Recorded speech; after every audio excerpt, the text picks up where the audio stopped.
Hello and welcome to AI for Founders. I am Ryan Estes. Today we're talking to Nikhil Gupta. He is the founder of Vapi.ai.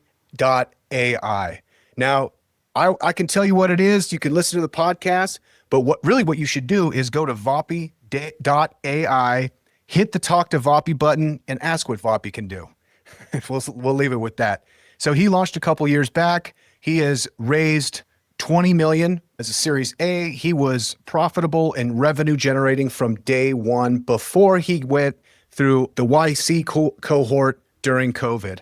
We get to talk about the tools he's really excited about in AI and what keeps him up at night when he's thinking about AI. This podcast is brought to you by Kitcaster. Kitcaster books your podcast interviews.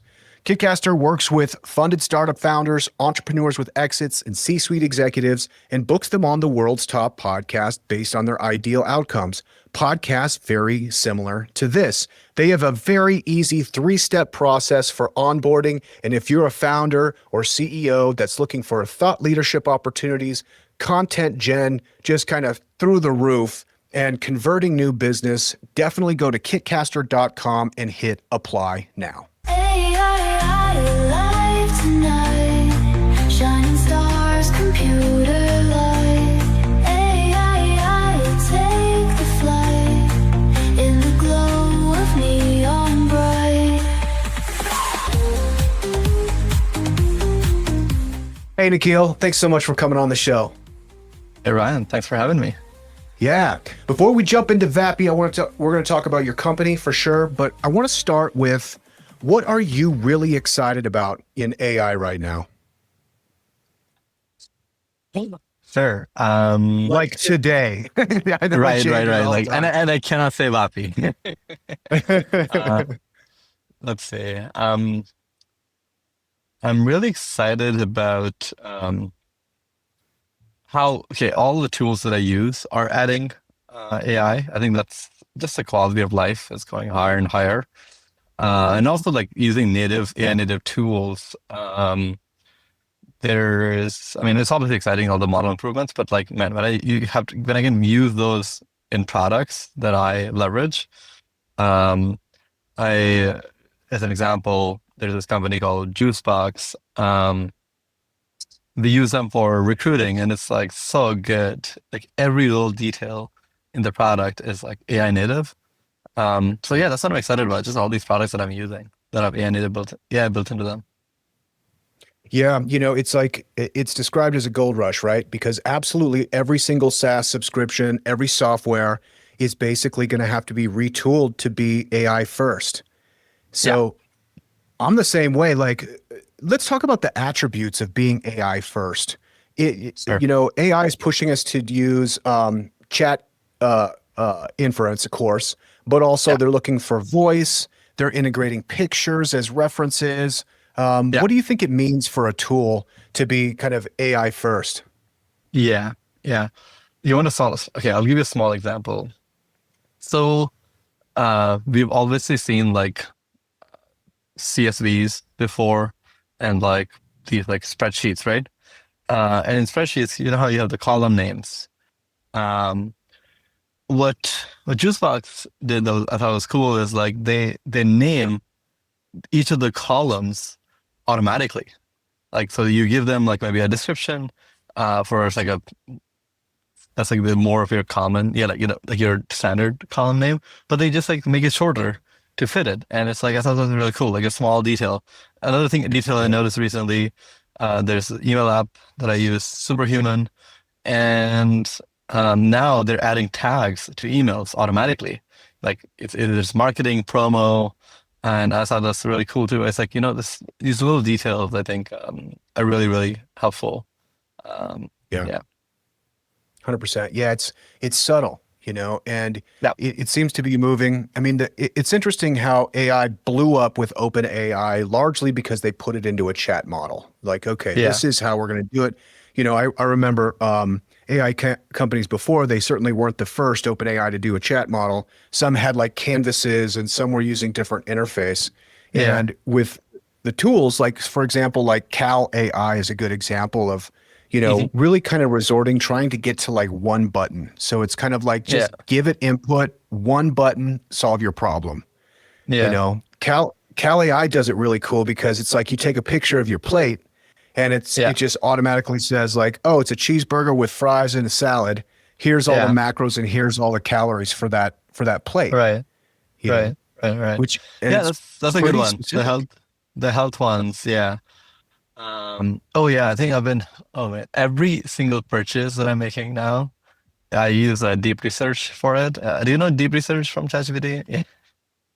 Yeah. Uh, but I don't know what you're using it for, but I love deep research. I just like send off like, oh, what shampoo should I buy? What's like the best curling cream? It's like everything just go off and give me the best answer you can find on the internet.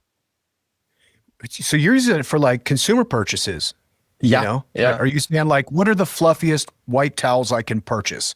And it yeah, go finds it? yeah, yeah. What do you use it for?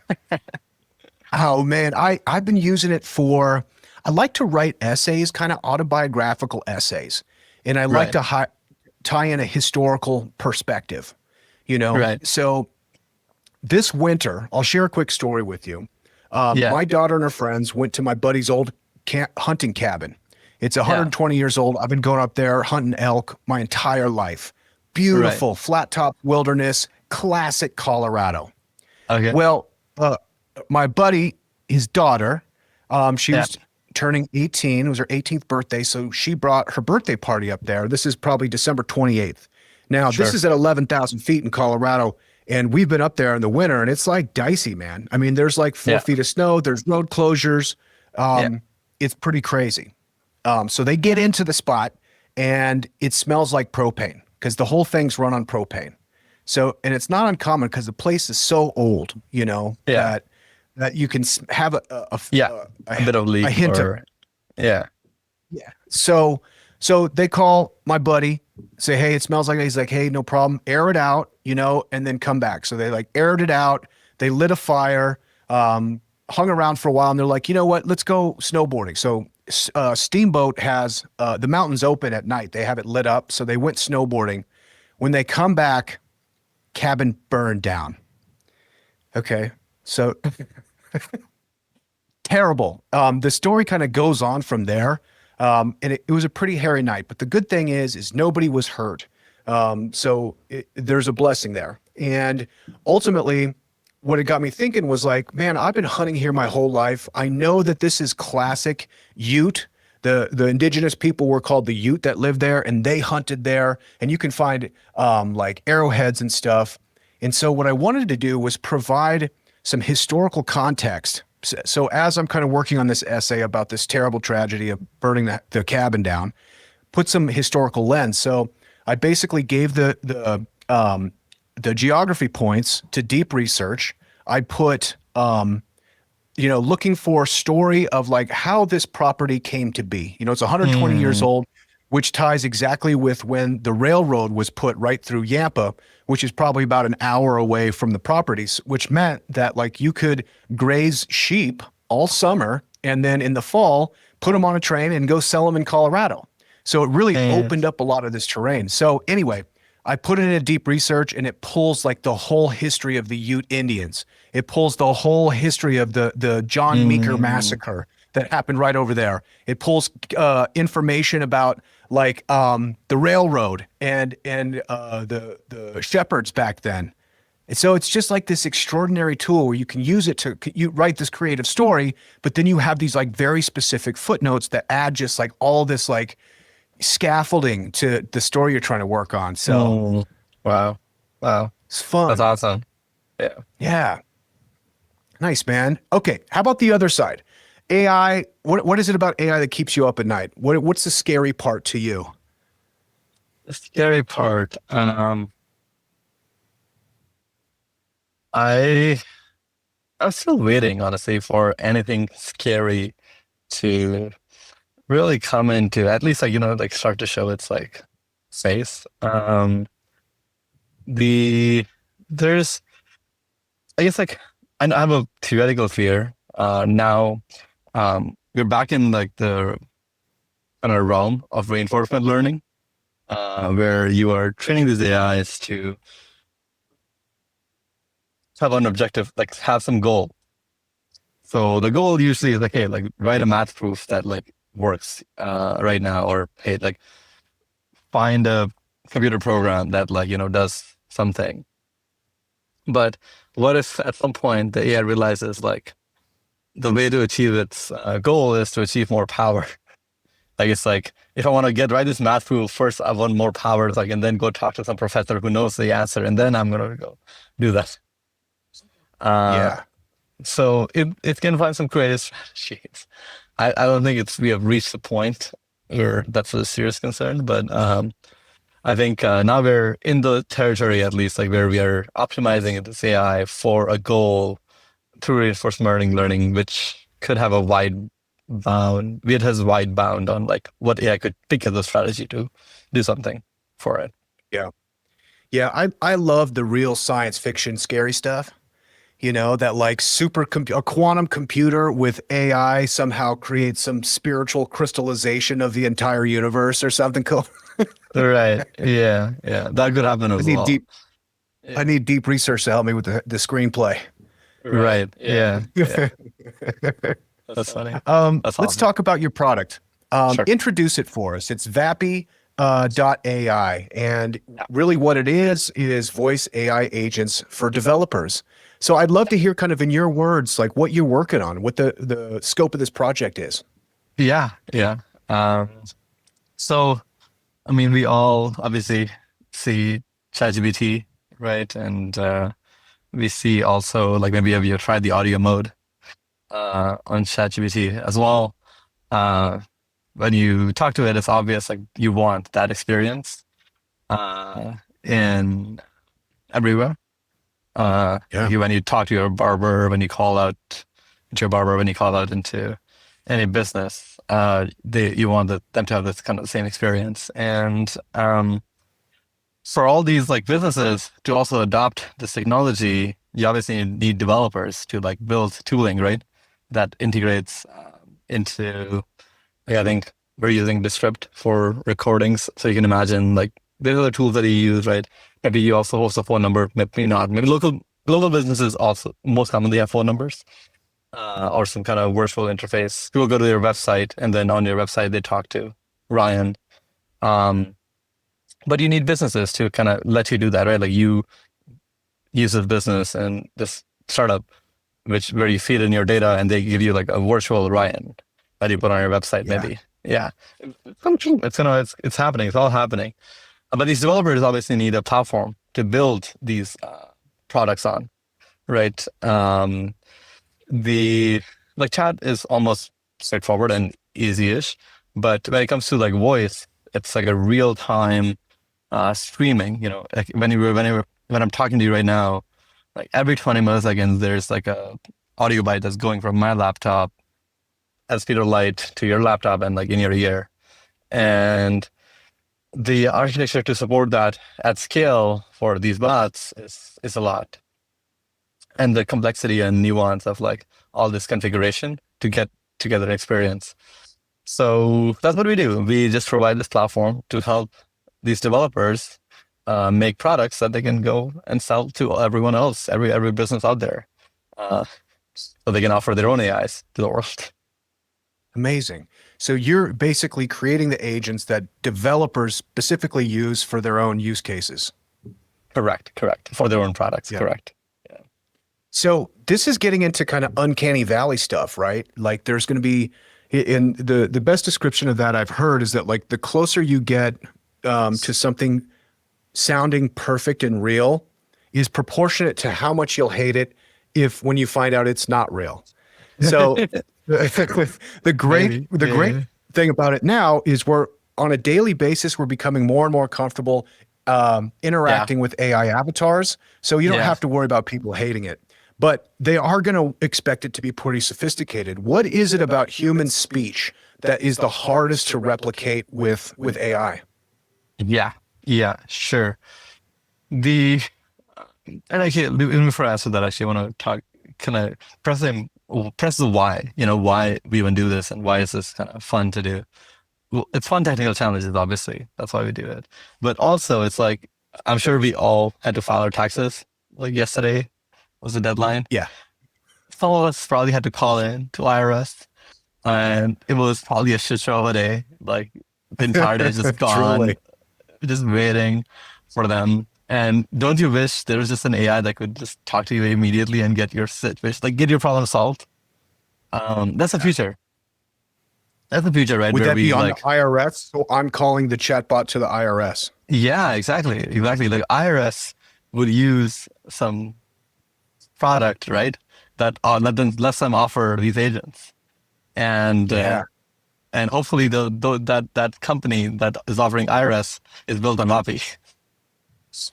Yeah, We're the absolutely. behind the scenes for that movement, but maybe IRS could also use it directly if they want. So yeah, I think that's the future. It's cool. 100%. Now, if somebody from the IRS is listening, please reach out to Vapi so we can get this going immediately. Now, are we also saying that like I'll have my own AI avatar that can call the IRS AI avatar and they work it I out? mean, that's then you get into like the crazy like meta world, right? It's like, yeah, your bot is gonna call the other bot. 100%, Yeah. 100%. Like that's just bound to happen.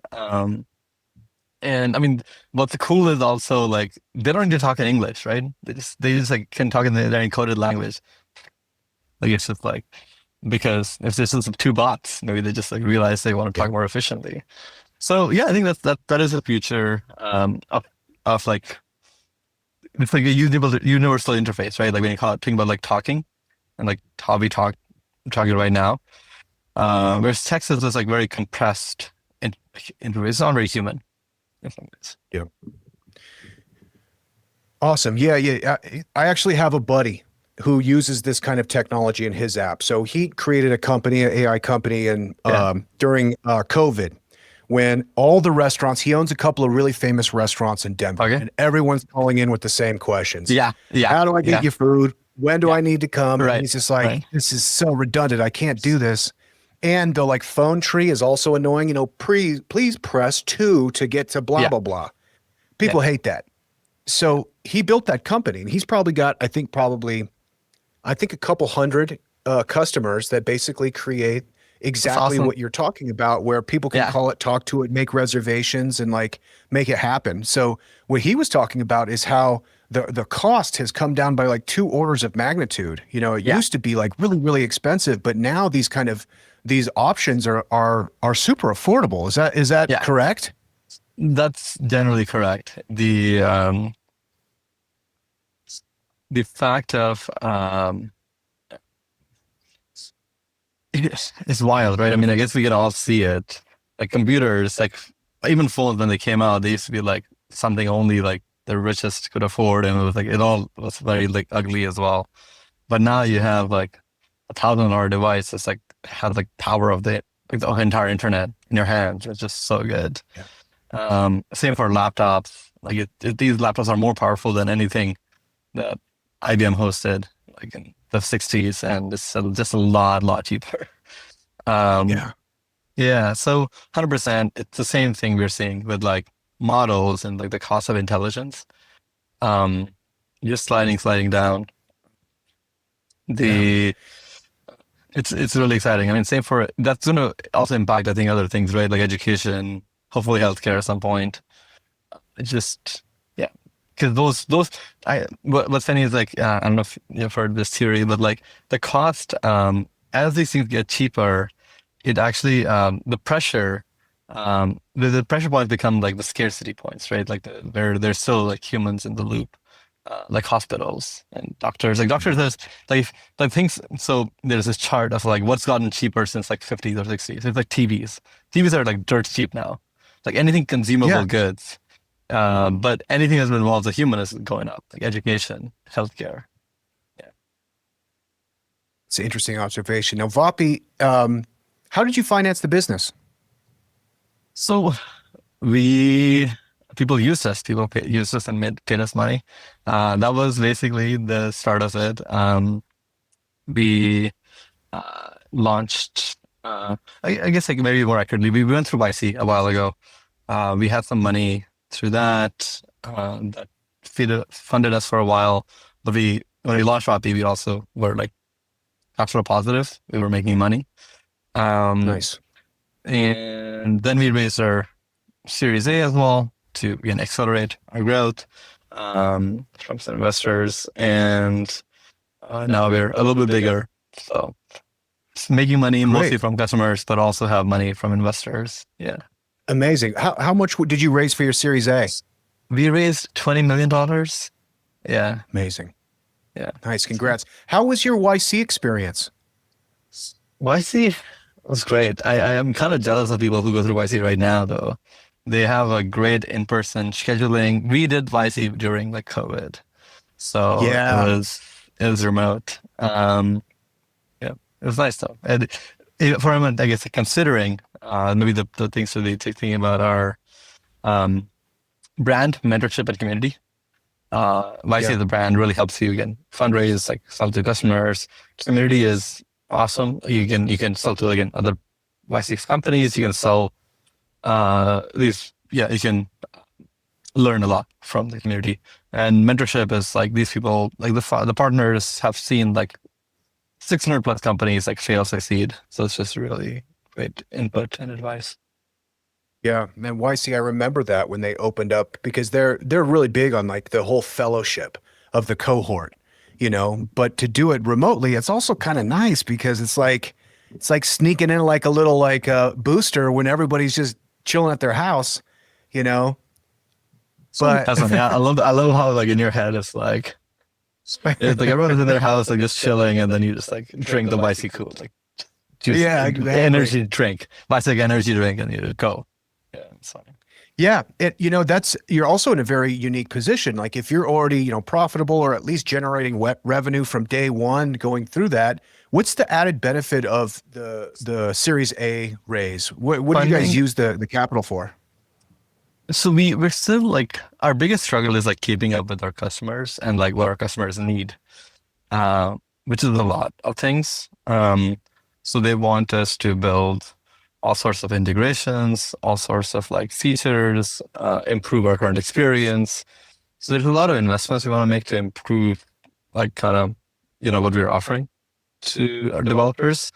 And that was what the raise was about, just to build that faster, like build a team faster. Like it's, you're investing in the future, right? Like I don't want to wait for 2 years, 3 years of my revenue to come in and then invest.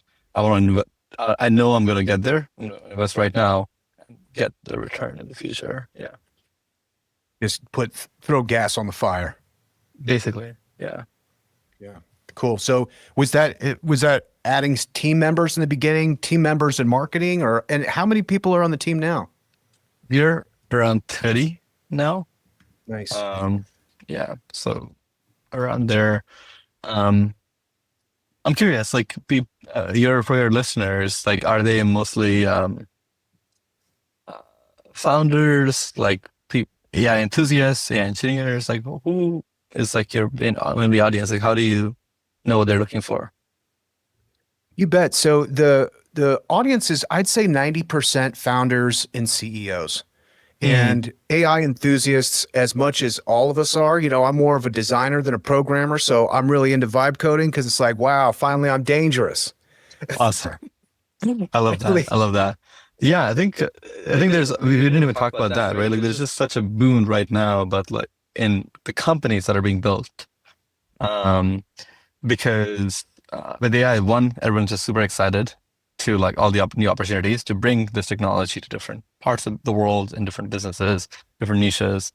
And B, like doing things is so much more accessible now, right? Like starting out, like making a prototype.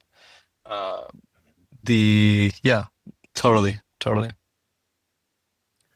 Nice. And describe your ideal customers. Like who are the best customers that you like to work with?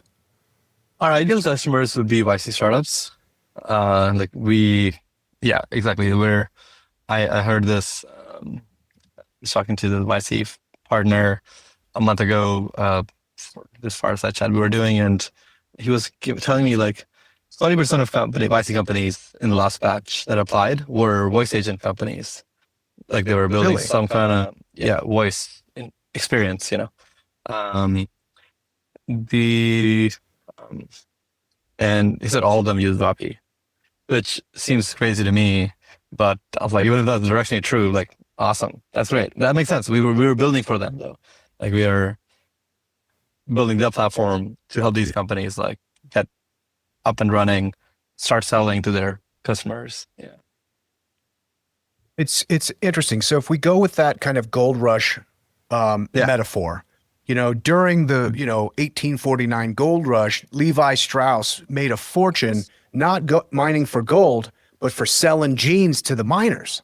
So it seems like you're taking a very similar path where you're like, I'm not going to make the product, I'm going to Yeah. make the tool shovels. for the product. Was Right, that a conscious decision? And what kept you from actually just Yeah. making the whole tool yourself? I mean, um, it just feels like there's a lot to do in being here. And maybe it's like also like, yeah, like there's a fit of like what founder market fit. I love developers. I love other YC founders, and I just love serving them.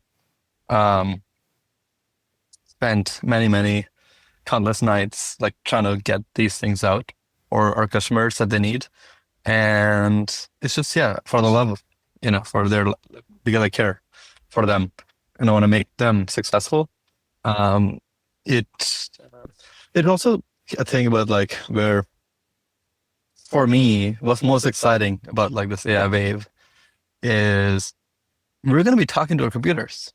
Like in 10 years, like I won't be using a laptop. I won't be using apps. It's just seems unlikely to me, like I talk faster than I type. It's more easier for me to connect with people over just this medium. So I expect computing to go in a direction where it's like it's just around you. It's like just another human.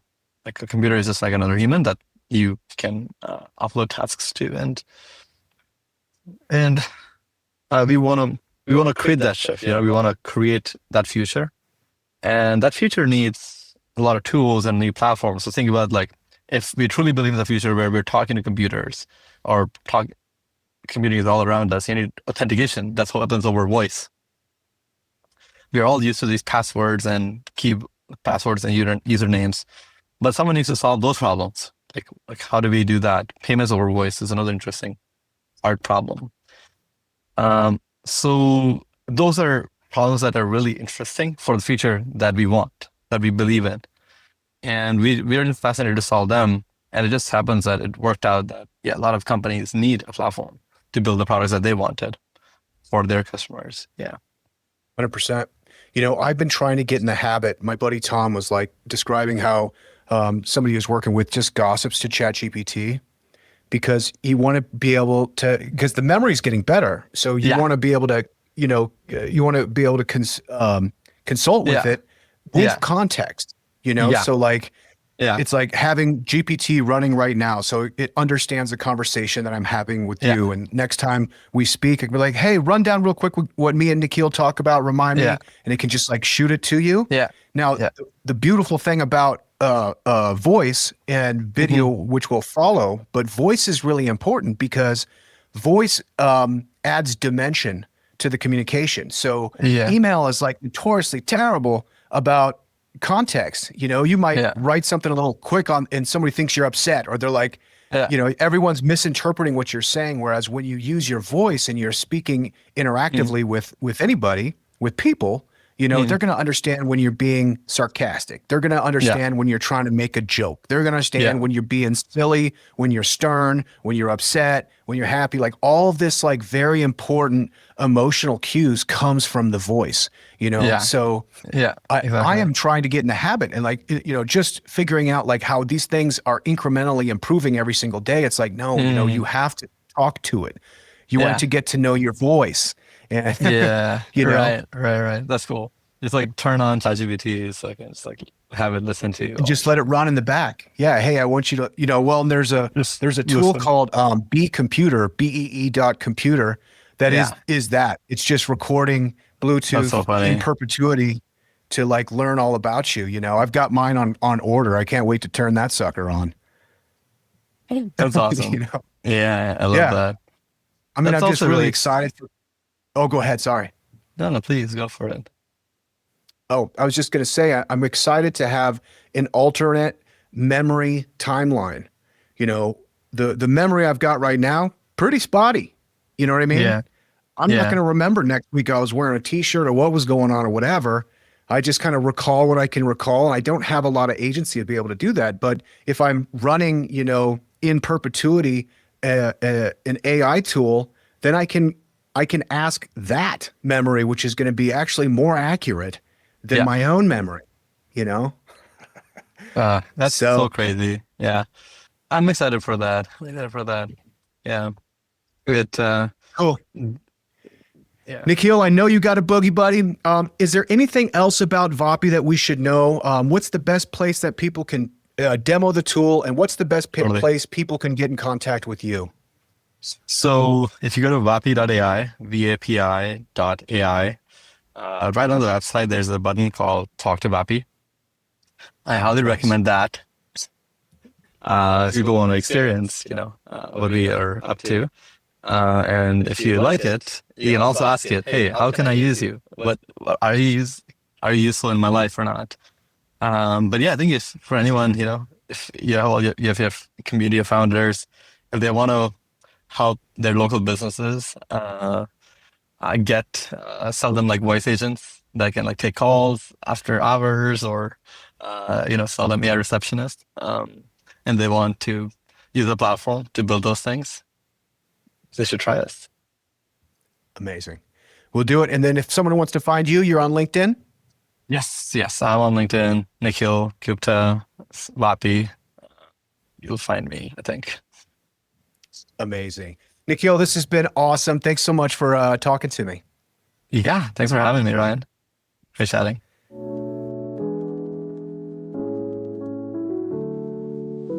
So let's talk about podcasts for a second. You're listening to one, which is awesome, by the way. Thank you so much.